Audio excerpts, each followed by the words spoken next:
and I sometimes forget to push the record button. If you're willing to be recorded, I think something just popped up on your screen asking you to hit continue. We record this so that we can share it with tutors who are unable to make time to come to the presentation when it's done. And I actually have a tutor who emailed me and asked if this was going to be done.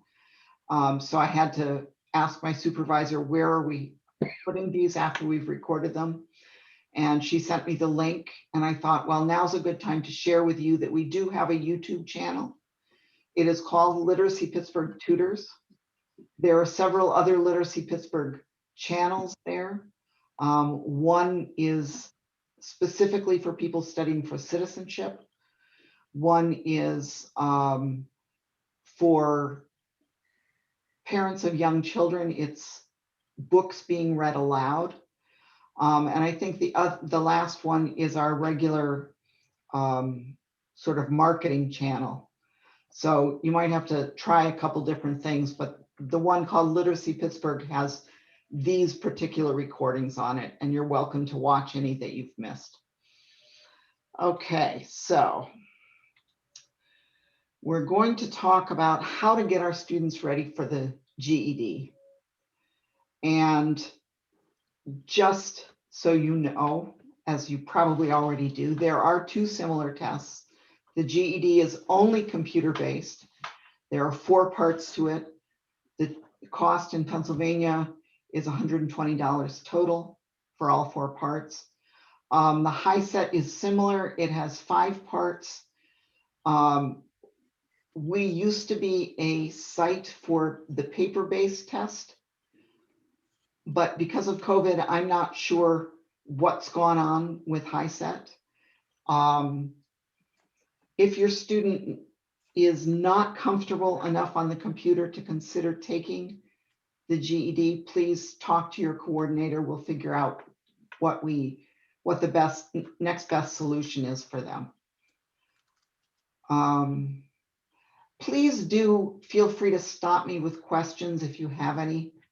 I've got a bunch of slides, and then Christina is going to actually show you the GED.com website along with the website that is available for students, but also has a lot of stuff on it for you if you want to dig around in it. So the GED has 4 subject tests: mathematical reasoning, reasoning through language arts, which is what we often think of as the reading section, social studies, and science. The cost in Pennsylvania is $30 a subject test or $120 for the whole set of 4. The students are encouraged to sign up for 1 subject at a time, to begin with the GED Ready for that subject, pass it. So, and I'll explain a little bit more about that. But so it's perfectly fine to only sign up for 1 at a time. You don't have to buy the whole 4 package at once.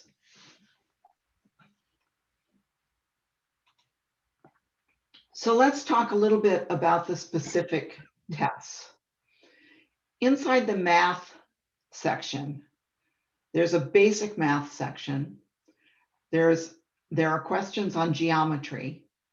There's basic algebra, and then there are graphs and functions. It isn't necessary to know everything to pass any of these tests. So also on the math test, it's 115 minutes. There are 2 parts. There's a break of a few minutes in between the 2 tests, or 2 parts. A calculator is allowed on the second part. It's an online calculator. They will also have access to a calculator reference sheet and a math formula sheet. So it's important that they are able to use all of these resources while they're on the computer, all at the same time. They are not allowed to use paper and pencil to do any math figuring when they're taking the online test. Yeah, wow. I saw that, Pam. That's really hard, isn't it? I can't hear you. You're muted. The student I'm working with is very hands-on, and having her work it out with paper and pen helps her connect to it. So that's going to be tough. Christina, do you know about what's available for people like that? Yeah, so actually your student then is not going to want to do the remote option. They're definitely going to want to do in-person testing. In-person testing we can talk about that. I was going to get to some of the specifics of this later, but because of COVID, GED moved from a full, like it used to be, you could only take the GED tests at a testing center. And these aren't the practice tests. This is like the actual, GED math exam. Since COVID, there are options for students to take tests remotely. There's really, really strict rules about it. One of them is you only have access to the calculator online. So if your student is a kinesthetic learner and they need to touch something, you're going to want to make sure to help them find a testing site. The second thing is that you can't have scratch paper if you take the test remotely. And that includes for the math section and for the section of the test where you have to write an essay. So if your student needs scrap paper, if they're going to want to touch a calculator, you're going to really want to work with them to find a testing center. And there are, like, the Goodwill in Lawrenceville is opening up some dates. And I know the Penn State site in McKeesport actually has 2 days a week. They have a lot of test slots open. So it is possible. It's just not as convenient as it used to be. And it takes a little bit more planning than it used to get those slots. And maybe you'll get into this later, but so Angelique dropped out of high school like in 10th grade, but she had an IEP. I can address that briefly, and I am just gonna, you probably are not the only person on the call that's gonna ask about that. Accommodations are possible. They are we almost never have students at Literacy Pittsburgh actually submit the paperwork because you have to pay a licensed person to have the form or letter filled out. And I can show you everybody at the end where you can find the resources on accommodations, but just having the paperwork like from your high school usually isn't enough. Usually it has to be current, and there's like very specific points that they want addressed in that. But yeah, accommodations are possible, but they get kind of sticky. Okay, thank you. Thanks, Christina. So as you can see, there are multiple choice and some other question types. And there are examples of these that Christina is going to show you how to access later. The reasoning through language arts includes reading for meaning, identifying and creating arguments, and some points on grammar and language. Please don't feel like you have to write all of this down. If you'd like, I'm perfectly happy to share the PowerPoint with you later. No point in you writing this. It's also all on the GED website. So the reasoning through language arts is 150 minutes. That's 3 different parts with a few minutes break in between each section. There is one written essay, which is an extended response. Most of the rest of the test is multiple choice and other question types. I see that I've left off the close parentheses, which is going to bother me every time I see it. So they're drag and drop, fill in the blank, select an area, and drop down types of questions. So Christina, is there a paper and pencil test still available? Nobody has one. The GED does not offer any paper and pencil. When GED was like bought out by maybe Kaplan in like 2013 or 2014, they actually did away with the paper and pencil test. So HiSET actually stepped in and said, we will continue to offer a paper and pencil exam. So is the HiSET still in existence in paper and pencil now? Do you know? But the only testing site right now in the region is in Katanning. Okay, thank you. That at least tells us that much. Okay. Okay. As I said, we did used to be a testing site, but we're not open right now. So, okay. So, Christina, has had this question before from people about writing. Your student does not have to be a stellar writer. They should try to write something on the writing section, because any points they get there will only add to their score. So they should definitely try it. Can I pipe in just real please. quick? So I just wanted to, I today found the exact number of points that a perfect essay will get you. And just for some reference, and Lisa was saying that you guys don't have to take notes. We actually have like a cheat sheet that we're going to send you that's 3 pages long, that has most of this information, has links to things. Yeah, we do not expect you to remember all of this. So your student will need to get 145, a score of 145 to pass. The 145 score is like getting like a C-, right? But it's passing. And the thing that I tell my students who are worried that that's not a great score is, the honest answer is very, very, very few places are ever going to look at like what your total score is. They just want to see that you pass the test. The writing section, I have seen people pass this exam, the reasoning through language arts, and do nothing in the writing. I have seen people pass it and get a score of like 2 and pass it. If you score perfectly on the writing exam, the total number of points that it will give you is 12 points. That's not a huge portion of your test. So just let your students know it's always better for them to attempt it and get no points or few points, and all that's kind of like extra. Like the writing section for me is kind of extra.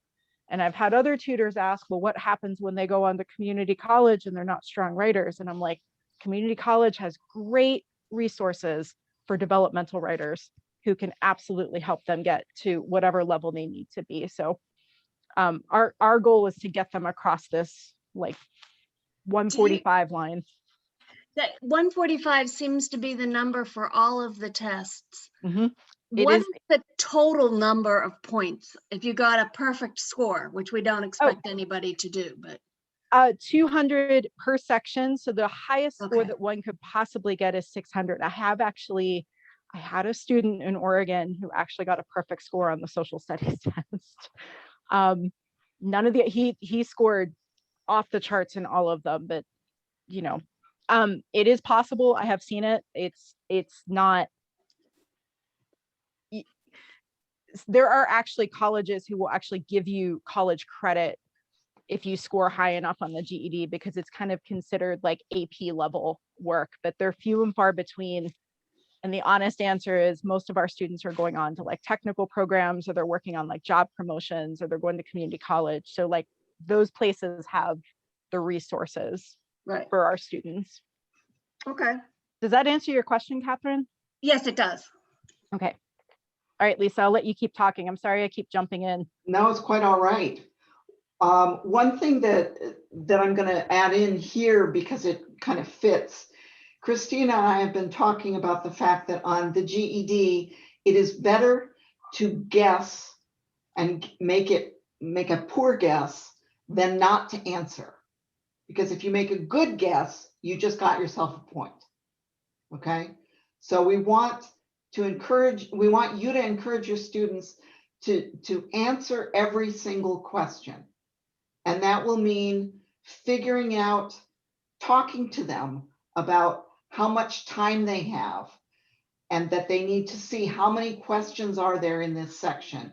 Okay, I've got 100 questions and 150 minutes. How much time do I need per question? You know, doing that sort of, thinking about the test, which is probably not something they've ever done before. Okay, so let's keep going. Social studies. So social studies, we often say that once a student is ready to take the reasoning through language arts, they are probably also ready to take the social studies and the science tests. That is because there is a reading for meaning section in both of those. So there's a reading for meaning in social studies. There are 2 other parts as well. One is analyzing historical events and arguments in social studies. And the third one is using numbers and graphs in social studies. I sat next to a young man who did the GED Ready in social studies. And because I had nothing else to do at the time, I read the questions while he was taking it. And there was one question that I noticed he answered differently than I did. And I have to admit, I wasn't sure that I was right because it was something to do with elections. And I didn't really understand the whole topic. It was not a case where you could read it and find the answer. You needed to know something outside of the test and apply it to come up with the correct answer.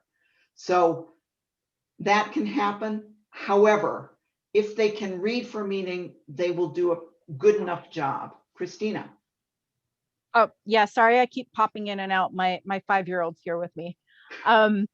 He's No, not one of ready the for other the GED. is not ready. He can barely even write his own name yet. So one of the things, the other like recommendations that just people across the country make for social studies is when it comes time for your student to be studying and take this, they do actually recommend that your students like read daily political news. And it doesn't mean like the political nitpicking. It's more like just understanding like what Congress is, understanding what the Senate is, understanding what the House of Representatives, or that there is like 3 federal branches. That's information that, you know, we were taught explicitly. Your student doesn't necessarily need that information explicitly, but it is something they will start to pick up as they're reading this news about like what's going on in US politics. Again, not the most pleasant thing to be reading right now, but it is something, it is good for them to be, you know, that there's these things called bills, there's an electoral college. Like those are the types of things that they're not necessarily going to pick up in reading for meeting.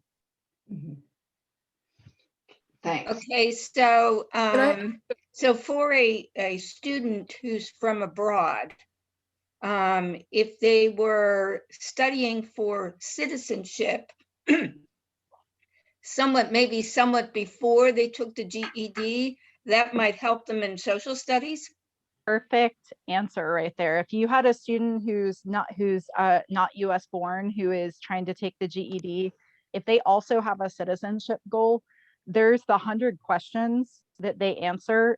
That stuff is all stuff that like will show up on the social studies test in one form or another. And that those are the things that US born students tend to get wrong, like how many representatives are there in the House of Representatives, and like how many senators does each state have. That stuff will help your student. I have actually thought about giving social studies students the 100 questions just because I do think it's useful. Well, that was going to be my next question. How do we get a copy of what those questions are? The citizenship questions, Yeah. They're available on uscis.gov. you can actually Google. I'll find a link and put it in. There's a great list. It's 100 questions. There's like an app that you can download that's like a random question generator that students can practice. Okay. It's unfortunate, but most US citizens could not pass the citizenship test. But those questions are things that will help them like add context to what they're reading. Okay. This is Jacqueline. I want to stay on this difference between reading for understanding and having content knowledge. Yeah.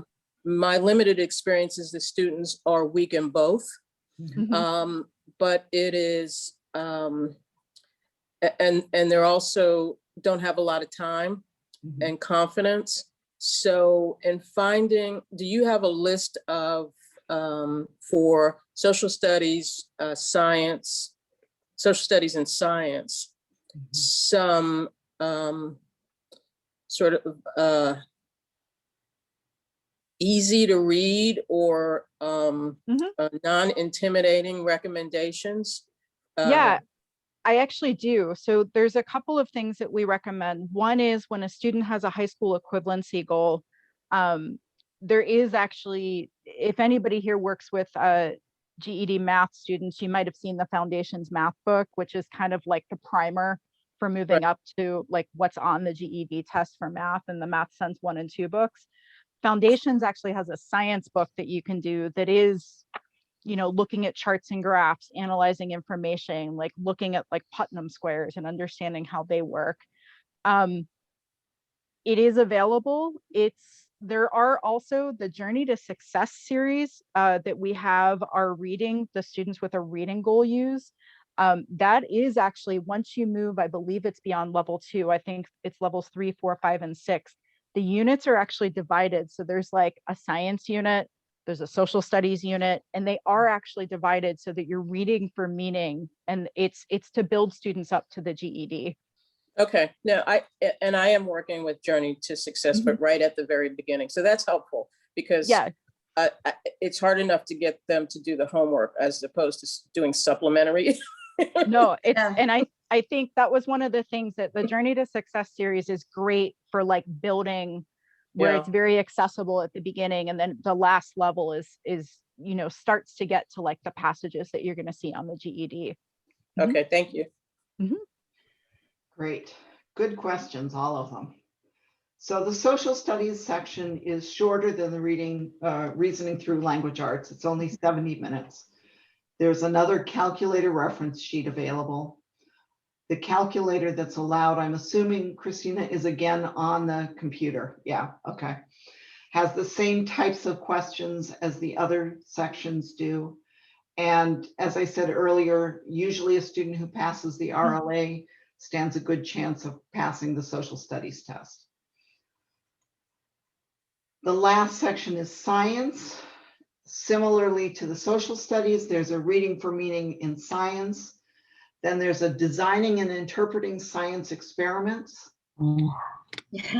Yeah, right. And then using numbers and graphs in science. So, and just as Christina was explaining with the social studies, there are similar books to the Foundation's social studies for science, right? But yeah, we actually, it is just for science. So it's foundation science. And there is a Common Core basics for social studies that we can do too. So there are some other options as well as the Journey to Success. And then once they're ready, we would most likely give you the GED prep book to really get boned up on the, you know, for the final test. Okay, this is where I actually have questions. Okay. I just had a student take the science test and she missed by 2 points. But she thinks she knows why. So it's just a comment on this. I have both the 2020 and the previous GED prep books. And we have gone over those GED practice tests, and we have gone over the ones you can pull from the web. She said that the actual test itself is nothing like even what the pre-test was. So she took the GED Ready, Kathy. And She took the GED Ready pre-test, she passed that. Did you or she get the results from that test that told you what to study? Yes. Okay, yes. Good. And she did that. And I mean, she's really serious about this. She's one of the few people who I don't have trouble with her doing the homework. Right. So she's very committed. But she said when she got on the actual GED test, that it was not like what the pre-test. And she made the same comment actually when she passed the RLA. So, I mean, she said, yes, it did help to go over all of those things, but she said format wise and what to expect, it wasn't the same. And I mentioned that not as a complaint, but more of a, for your information, this is the feedback I'm getting. Has anybody used I think it's Kaplan, or maybe, I don't know what company provides it, but they have an app now where you do practice questions. Yes. Has anybody seen that? Because my guess was, because you had to pay for it a fair amount, that probably is more tuned to the actual test. Well, the book I have was written by Kaplan for the 2020 prep. It's called Prep Plus. Yeah, I've, And so for whatever that's worth. The other thing that I just found out, and I wanted to make sure this is across the board and for anybody else who's doing this, is we had an issue because she didn't pass, she has to take it again, obviously. And we talking with my coordinator, and she talked to Andrea Mhm. or Andrea. I can't Yeah. remember which way she pronounces her name. Okay, we go back and forth on it, so. Okay, she said that there is a difference between taking it, if you take it at the Pittsburgh Literacy site, which is what she did, versus a testing center. And we were not aware of that because we might have made a different choice. She took it at Pittsburgh Literacy. So she has to pay $30 to retake it and can only retake it once before having to wait 30 days or 60 days. If she had taken it at a testing site, she could take it 2 more times and only pay $10 each time before having to wait 60 days. So these aren't really questions. These are just comments that have come up because of what we just went through. I was unaware of that, Kathy. We do offer the $30, we offer a scholarship to some students. Right. So and she had a scholarship for the first test. right, and so But- she gets a second test, one retest free. No, not No. according to what Andrea, Andrea said, no? she said she has to pay $30 again. Did she take it remotely? She took it remotely at Literacy Pittsburgh. She took it at Literacy Pittsburgh with Laurel Kane. Okay, yeah, that's because she took it remotely. There's weird rules this year. It's been a really and that might be part of what's happening is that policies keep changing with us, and it's not necessarily something that we're 100% on top of because we're finding things out kind of after the fact. Yeah, so I wanted to bring that up. We would have looked further to see if we could find a local testing center had we known that, but we just figured, well, Literacy Pittsburgh, yeah, you just go down there, and of course they've got to be certified. So we're actually not a certified site. I know. She took it with Laurel as a remote option. Right. So what we recommend today, and this is, I think I was actually at the office when she was taking the test with Laurel. Things Just last week.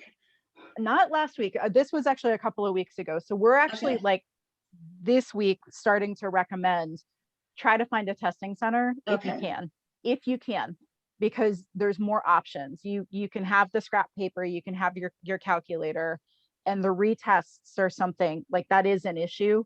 And it is there's some oddities with it. If you can get yourself to a testing facility and you feel safe enough doing it, we definitely recommend that students do that over the remote option. Right. Okay. So yes, sorry, I'm so sorry that happened to your student, Kathy. Well, yeah, I mean, for us, $30 may not seem like a lot, but I know. when you're waitressing, $30 is a lot of money. Yeah,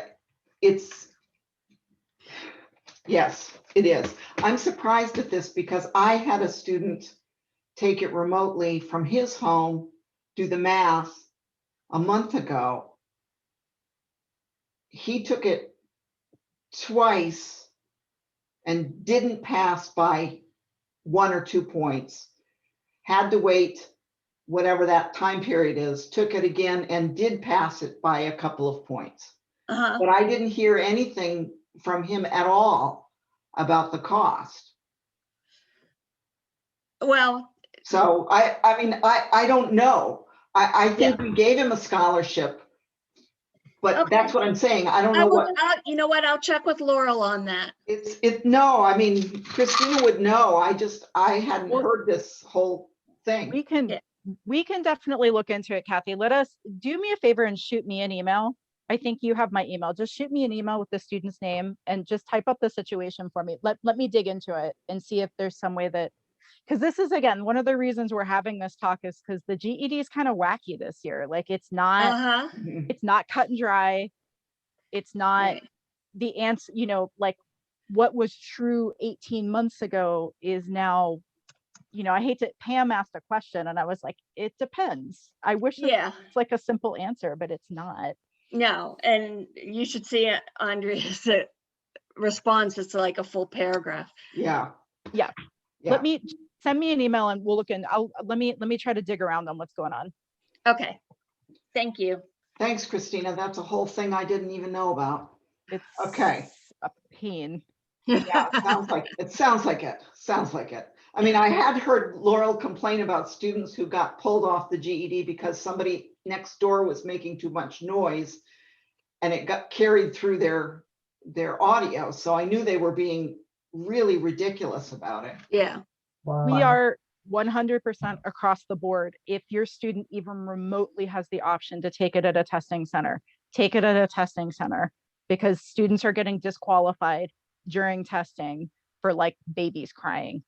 And it's just easier and it's better for everybody right now. Yeah. Okay. So for the science section, it's 90 minutes. There's a calculator reference sheet. The calculator's allowed. There's multiple choice.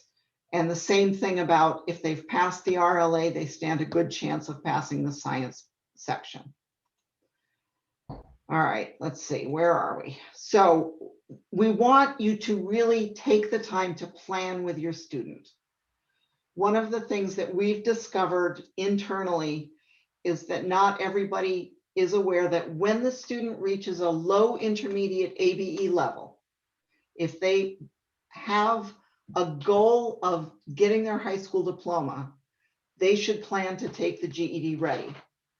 We don't expect them to pass it at that point, but what it will do is it will give us a study guide that can then guide them to study the sections they really need to work on, okay? And then they should be aware that they'll take the GED Ready more than once. The GED Ready is exactly what its name implies. It's a test to test if you are ready to pass the GED. And it gives you a range of scores: not ready to pass, too close to call, and ready to pass, right? So How do we know whether a student's at a low intermediate? ABE is adult basic education. Adult basic education. It will be on the learning plan that your coordinator gives you. It's up at the very top. And Well, yeah. So if it says they're not and they work, how do you know when they get there?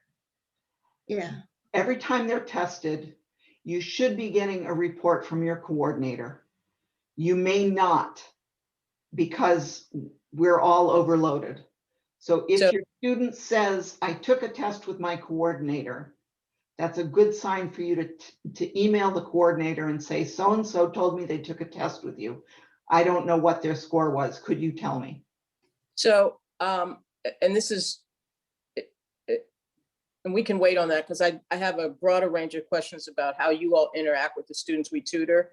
Yeah. I think I read someplace on the website that every 60 days? No, every 60 hours. 60 hours. Yeah. So if you've met with your student and turned in 60 hours worth of time meeting with them, we are supposed to call them in for testing so that we can update their information and figure out if the books you have currently are what's best for them or not. Okay. Okay. This year, this year is an anomaly. We're trying to make it better, I promise. It's we are actually working really hard to kind of systematize this.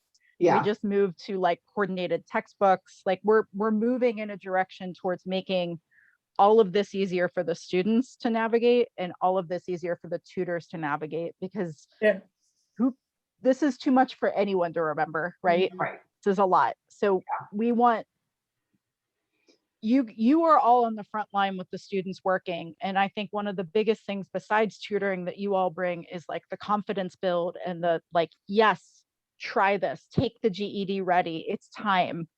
And the students get really scared when you tell them that they have to take a test. A lot of people get really nervous, and really, we tell everybody the GED ready, we do not expect you to pass it the first time. It is literally to give us a sense of where you are. And I think the more we can work with all of you to kind of educate you about how to ask us for the information that you need to say like, hey, my student just tested. Are they GED ready? Are they at that low intermediate, or did they move up a level? Are they ready?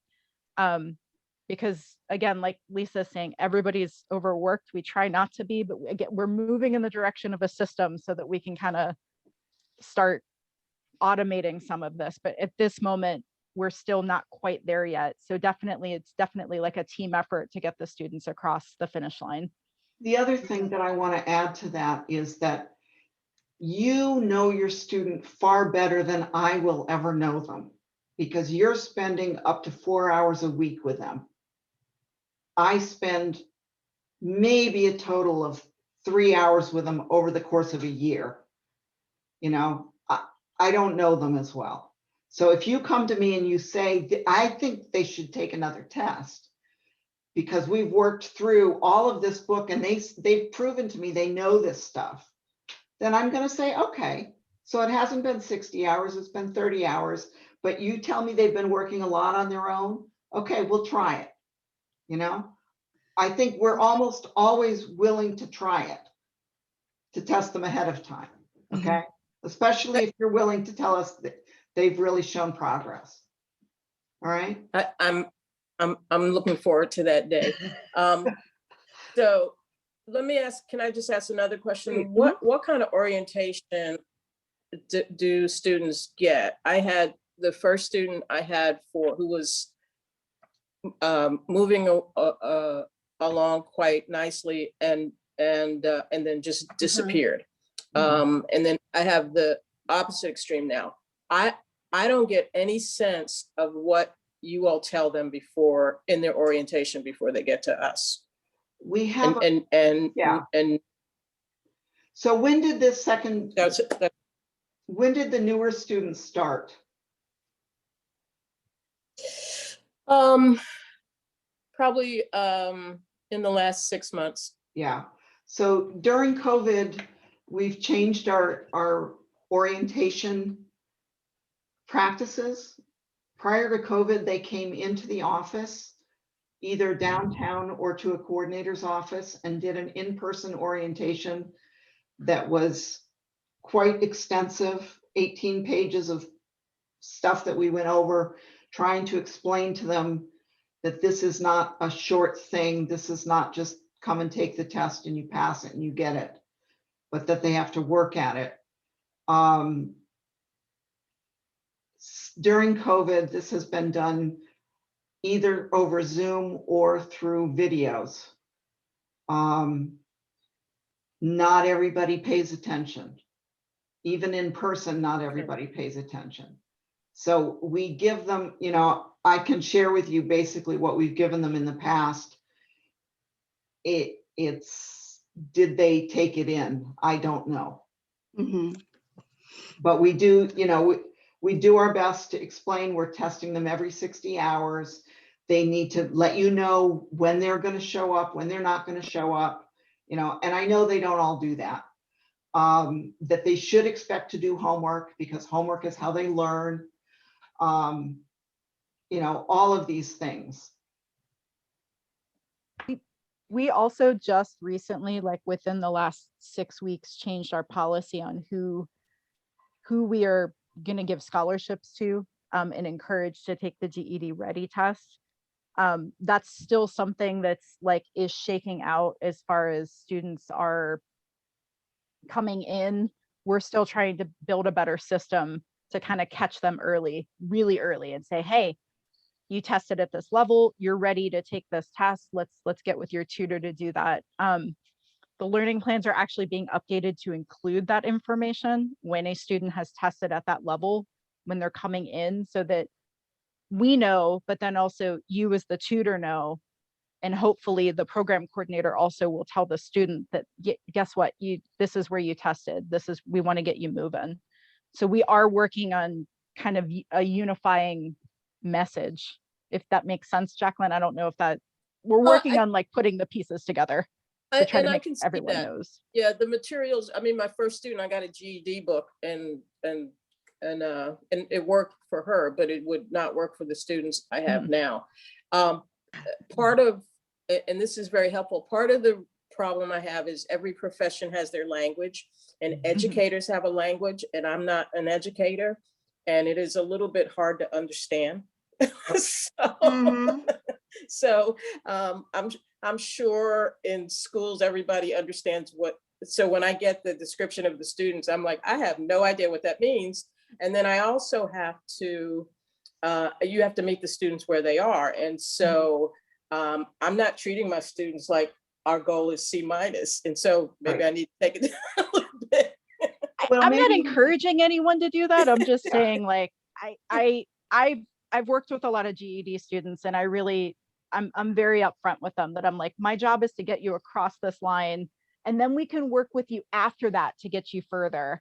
Like after you get that GED, we can keep working on your writing. We can keep working on your reading. It doesn't have to end when they get the GED, but that document, that piece of paper opens up so many doors for our students. So sorry, I probably shouldn't say that. Well, it's like a college pass-fail class. You know, it doesn't matter what you get, it's pass or fail. That's so, but I do have a question. You talked about the study guides that they get after. Ooh, I can show you one if you want. Well, no, let me ask my question. There's the study guide and then there's the learning plan. I don't know if those are the same. Who's responsible for giving us those? Our coordinator or you? The coordinator. Okay. The coordinator should send them to you electronically now. Okay. Christina we've got a diverse way of getting these created, Kathy. Right. For students who are No, because I'm not very straightforward, there's an automated system that Christina has just completed that will put these together for us, okay? If they have wildly different scores in different areas or stranger goals or something, then Christina herself will put it together for us, okay? Which is Christina and I have talked before on that. Right. Okay.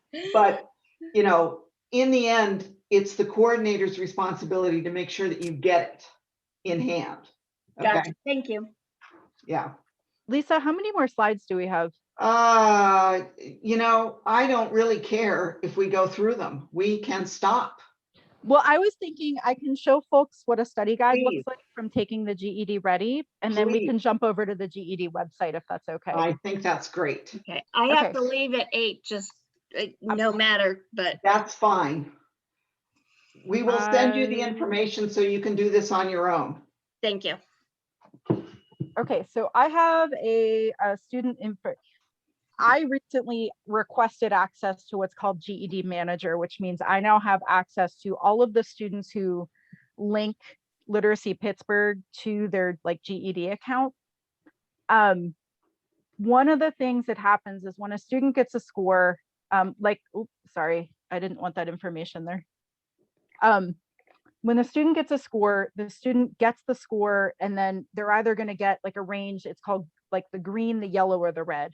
If a student gets a not likely to pass score or red score, it really means that they have some kind of like basic developmental work that they need to do. If a student is too close to call, it usually means that they're within 10 points. Usually with a couple of weeks of kind of intense studying, they can usually make up the difference.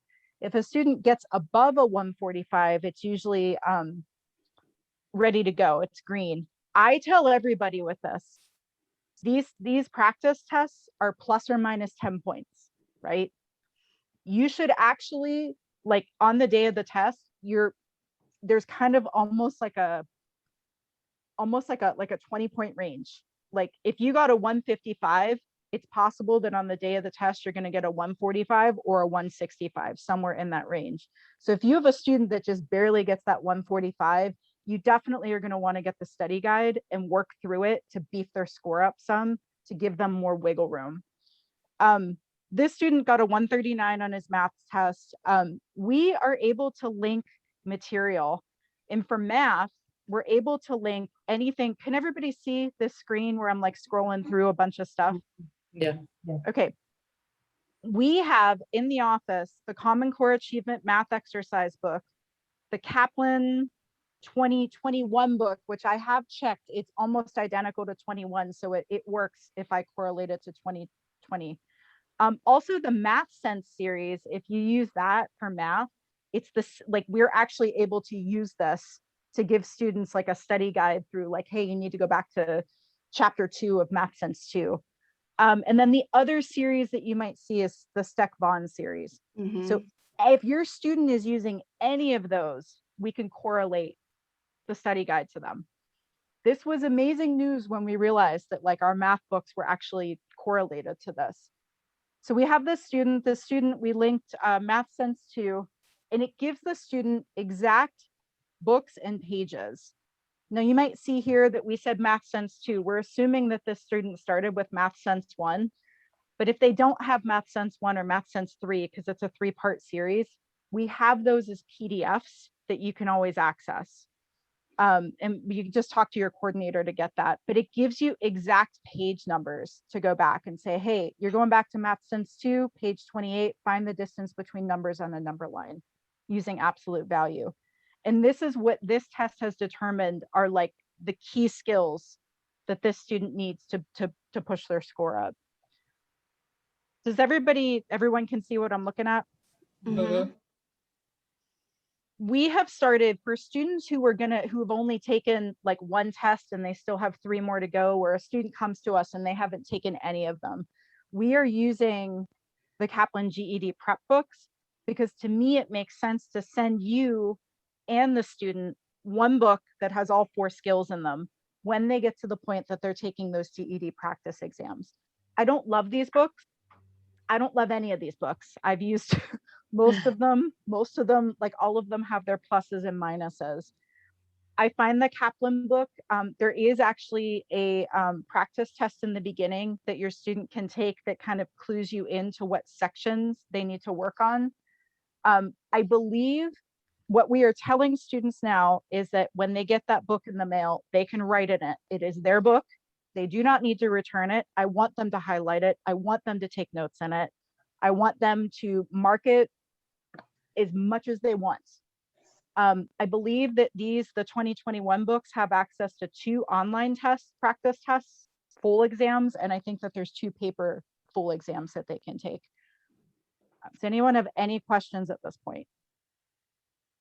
So a student takes the GED Ready in any subject, gets a score report, and we can correlate it, and I can actually correlate it multiple ways. So I can send you the GED prep book, and even if you're using Math Sense, we can also do Math Sense so that you have 2 score reports that show you 2 different places where they can look for the same material. Happy to do that. Okay, so one of the things that we wanted to show y'all was on the GED website, there is, am I still sharing the screen? Yes, I am. Yes, Okay. you are. Has anybody gone up to the corner where it says educators and administrators and ever clicked on this? It's this treasure trove of information.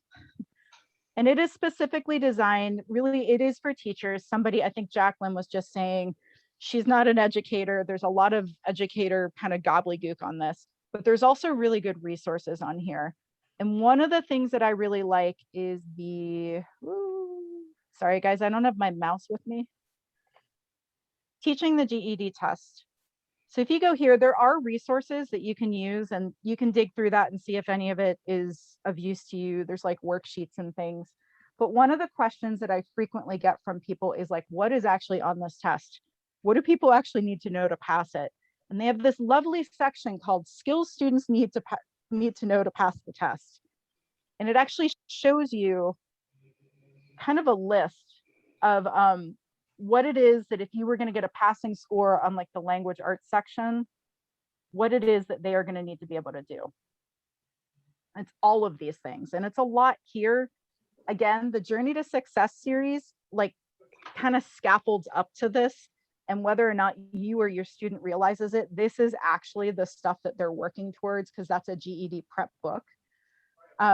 If you're using something else that's not a GED prep material, you may need to talk to me about like kind of how to weave together, like how do we get them to analyze the impact of specific words, because what does that even mean?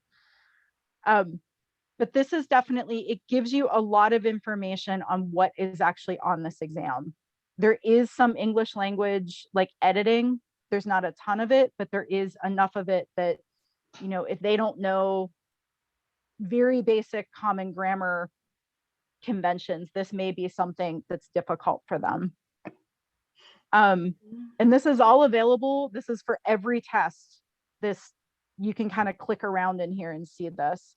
What else was I going to show you? Somebody asked about accommodations.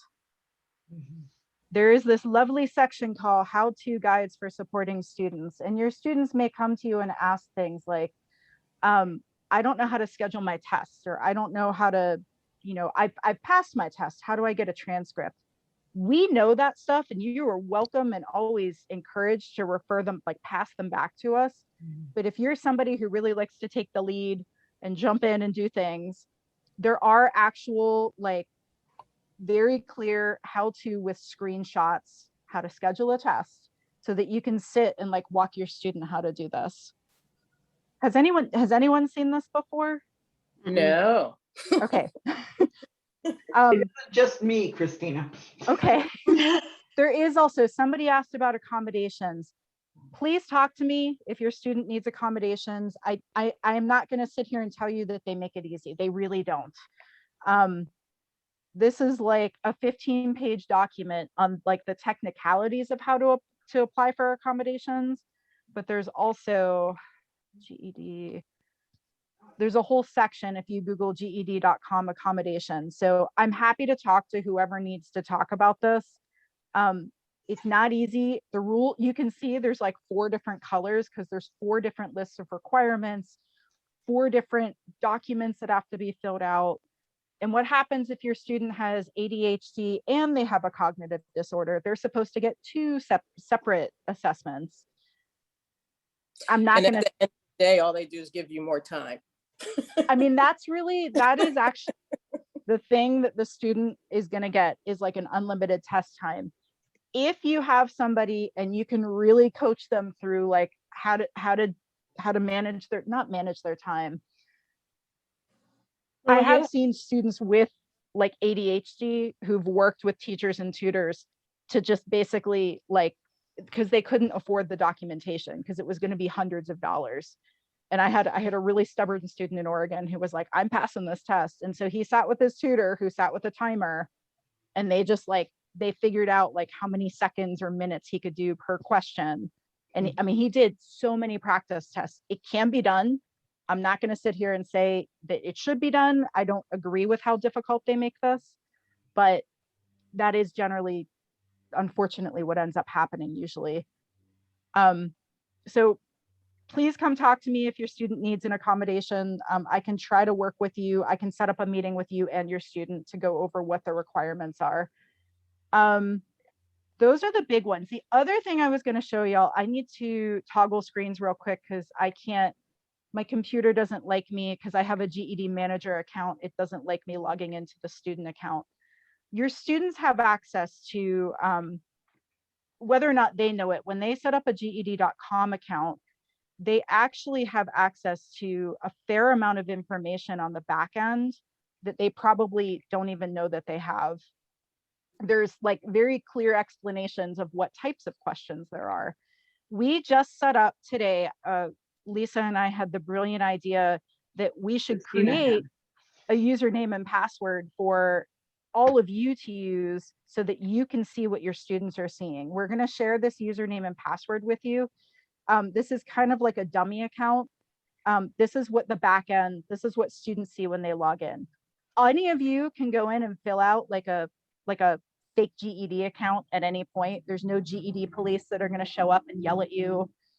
The only thing that might happen is that your email ends up getting junked up with a lot of like promotional materials, like mine does. But when your students log in, this is what they see. And if you go up under study and you go to, I believe it's practice. I always forget which section. No, sorry. I lied.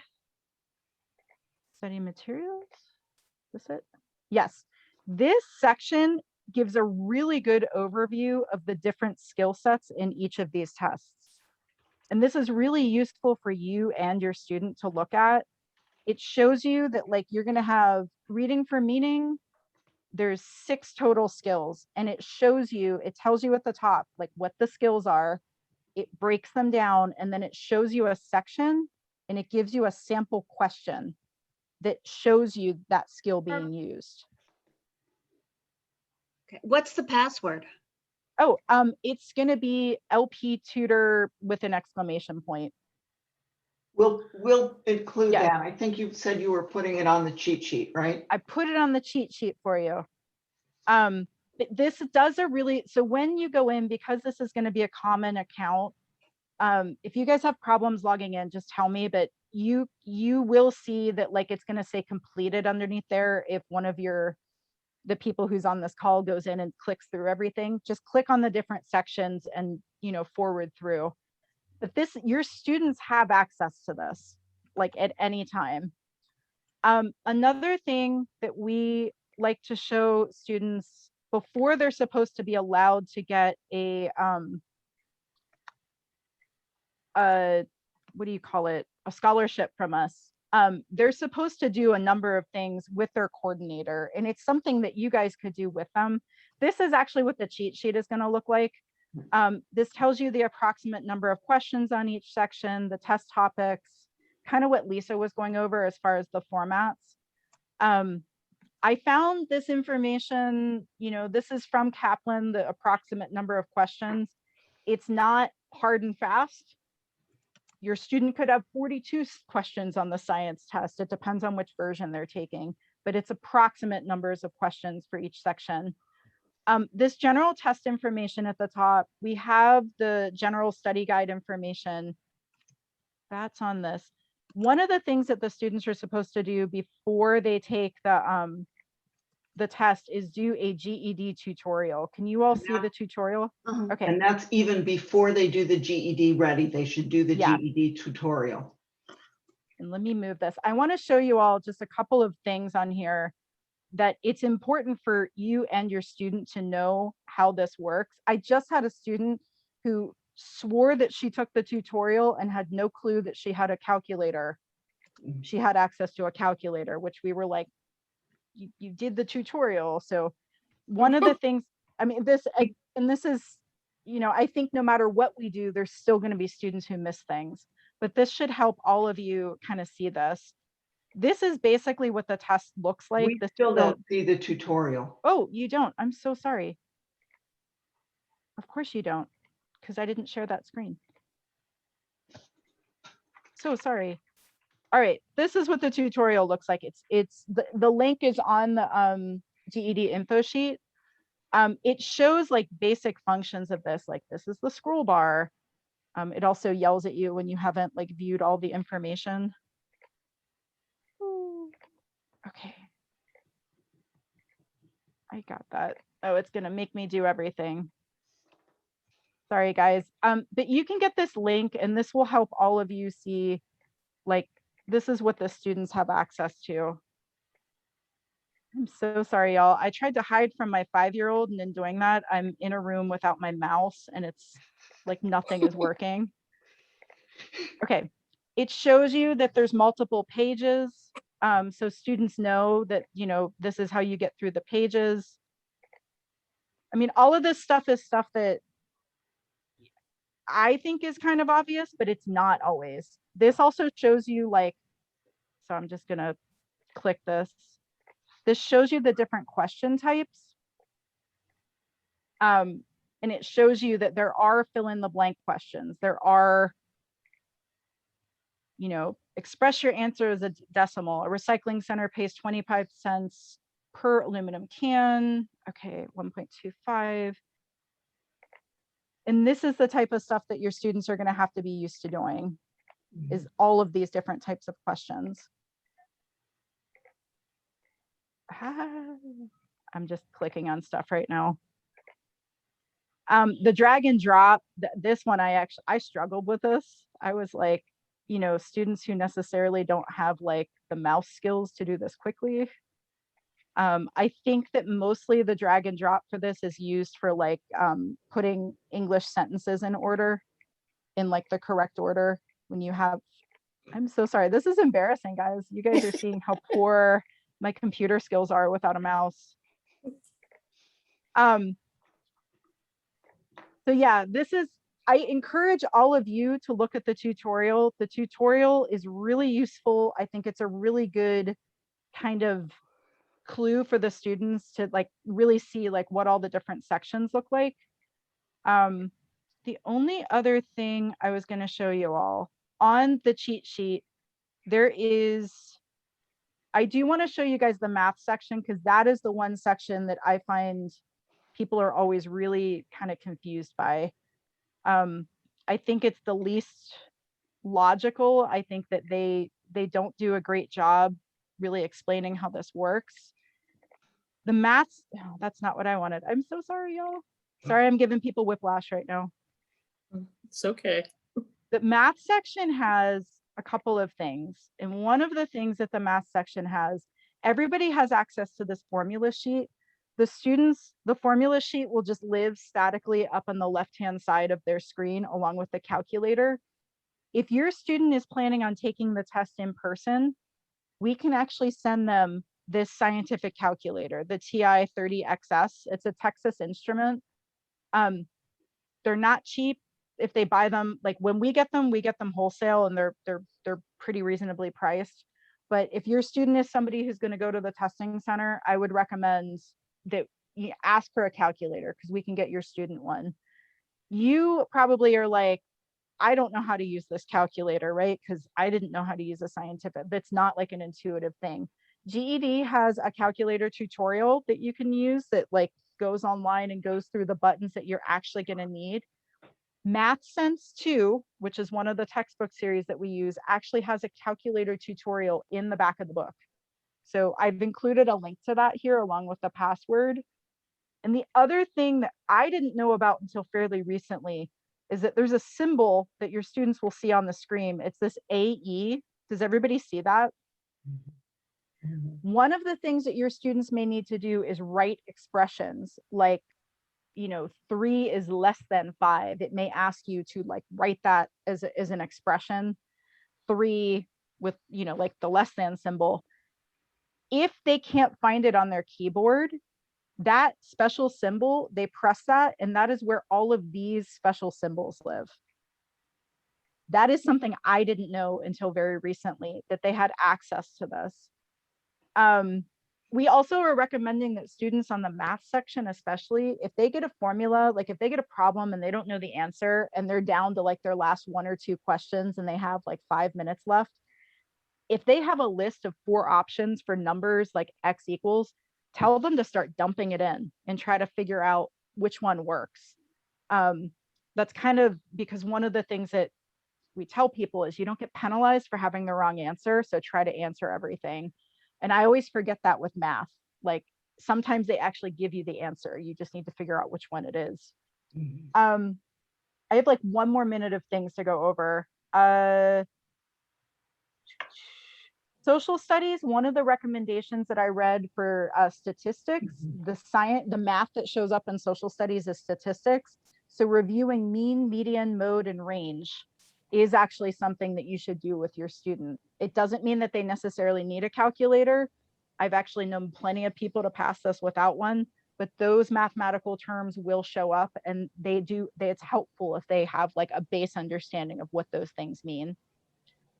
So I'm going to send this, Lisa's sending this to all of you. And I think we're going to start sending this to all of the tutors who have GED students moving forward.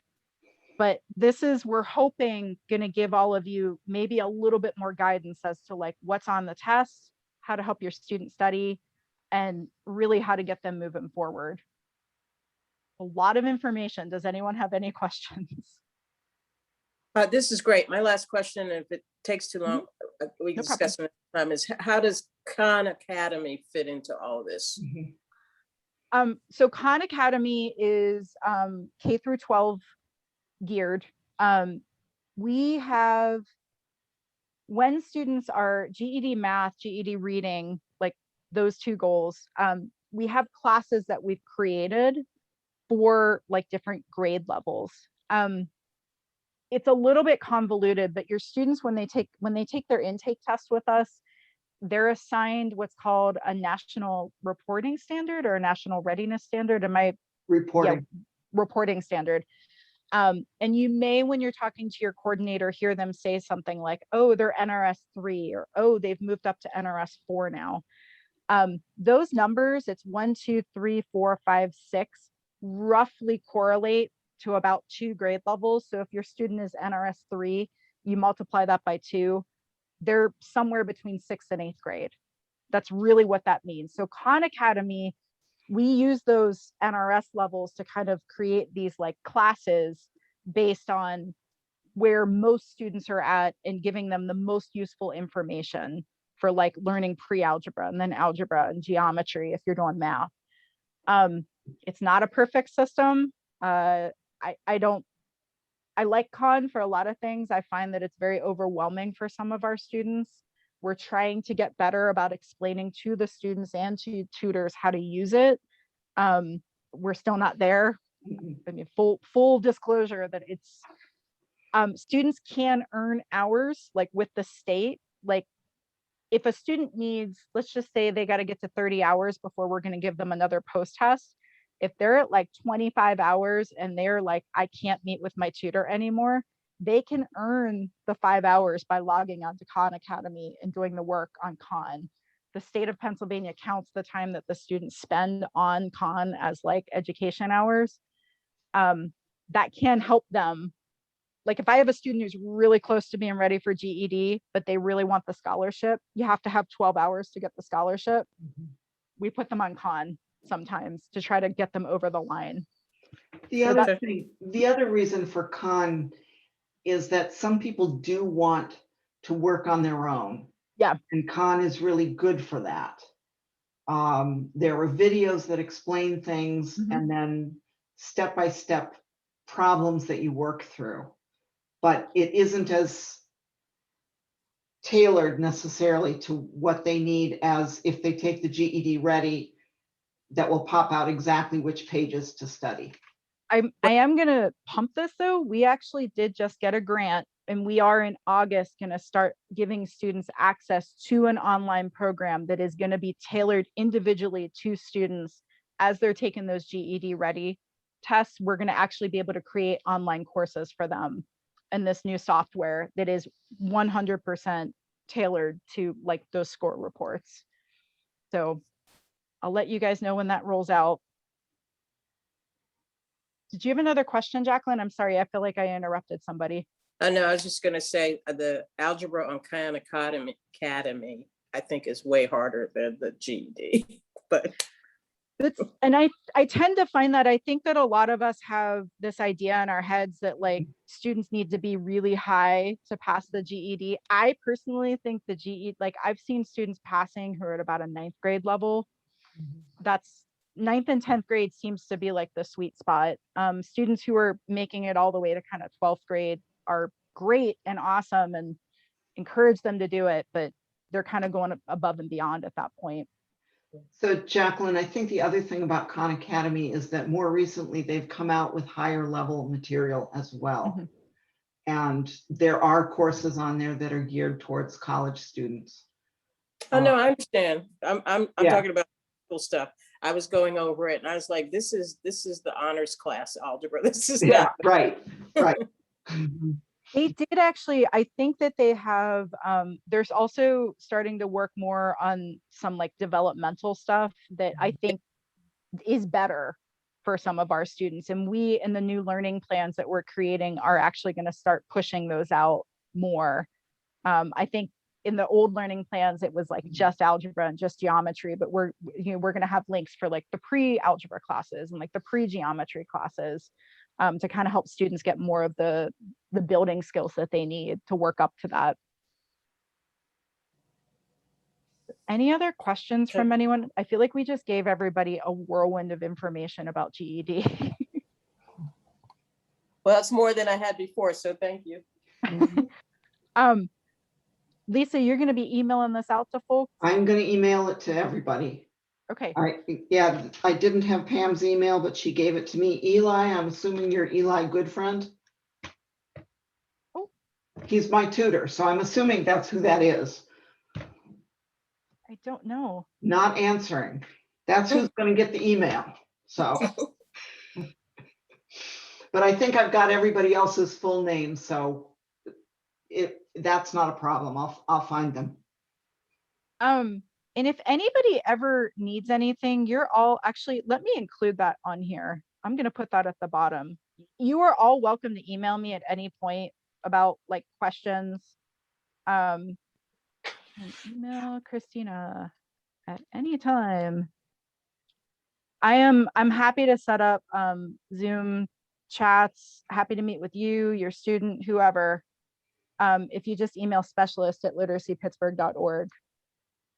So I think that's probably all we need to keep people for, unless somebody has another burning question. I want to really thank you all, especially Christina, but all of you for coming tonight.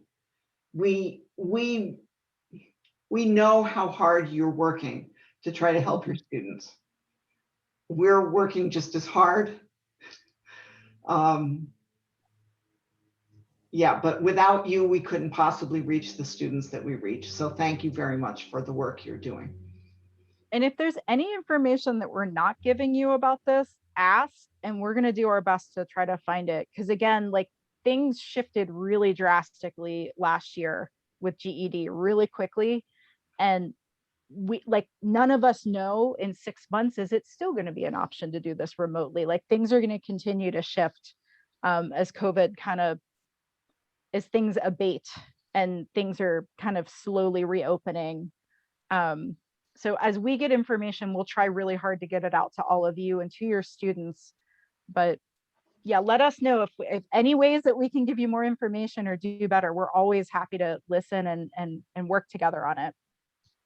All right. Thank you all so much. Thank you. Bye, y'all. Bye-bye. Bye. So I'm gonna